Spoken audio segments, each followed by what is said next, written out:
Welcome back to Research. If it's your first time here, my name's Adriana, and this channel is dedicated to sharing all the lessons I've learned and am learning as a new real estate investor.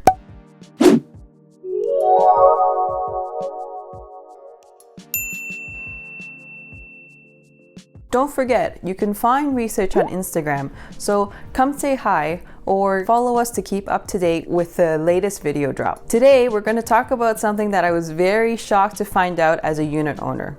And that is that condominium unit owners do not, I repeat, do not own their balconies or terraces. I know. We'd better get started. Look at all these floor plans. What do they have in common? Well, one of the things is that they all separately identify the outdoor and indoor square footage. Now, that's not just for your convenience. It's because the indoor space is what you're actually buying and what you'll own. This is also why you're only charged for the indoor square footage.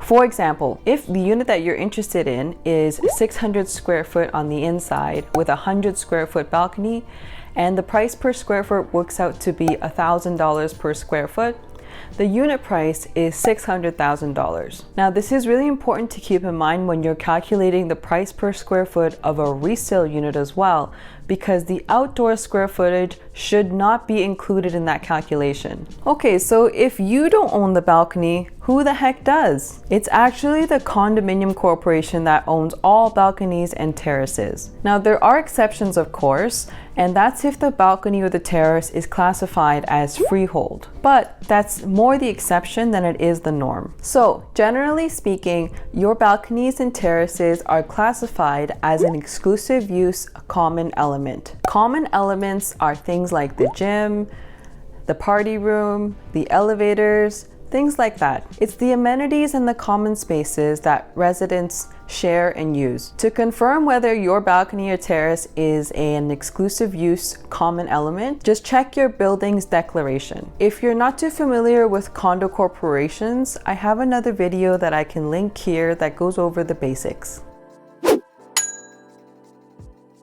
The term exclusive use means that you and only you as the unit owner have access to it. After all, the only way to get to the balcony or the terrace is through your unit. However, by classifying it as a common element, it means that the condo corporation gets to write the rules, so to speak. For example, common things like smoking or barbecues are often not permitted on balconies and terraces. Now, there is a good reason for that, and it is because that both smoking and barbecues are a fire hazard. You will find some condo buildings that allow for gas barbecues on the balconies, but that's because there's already infrastructure in place as part of the building design that allows you to just hook up a gas barbecue. There's also the applicable safety measures in place as well. You will notice that in these buildings, that is often a selling point. Now, some of the other things that are often not permitted on balconies are decorative lights that you may put up during the holidays or any flags or banners. So, why does this matter?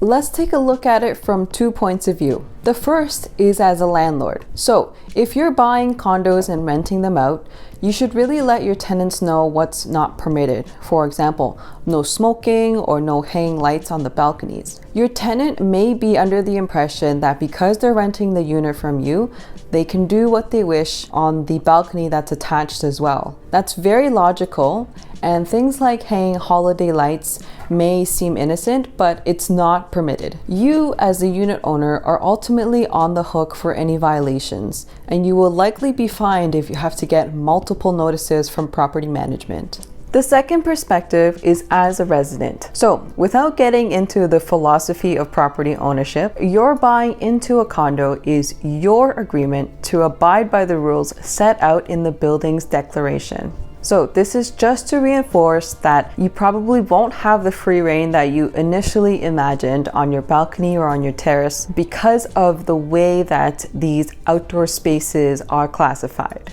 It will probably take some time to digest this information if you didn't know about it before. I know it certainly took me a while to accept. It's still weird, right? Let me know what your thoughts are in the comment section below. Anyways, it is good to keep in mind as a landlord or if you're going to be living in the unit. Thank you so much for joining me, and I will see you soon. Take care.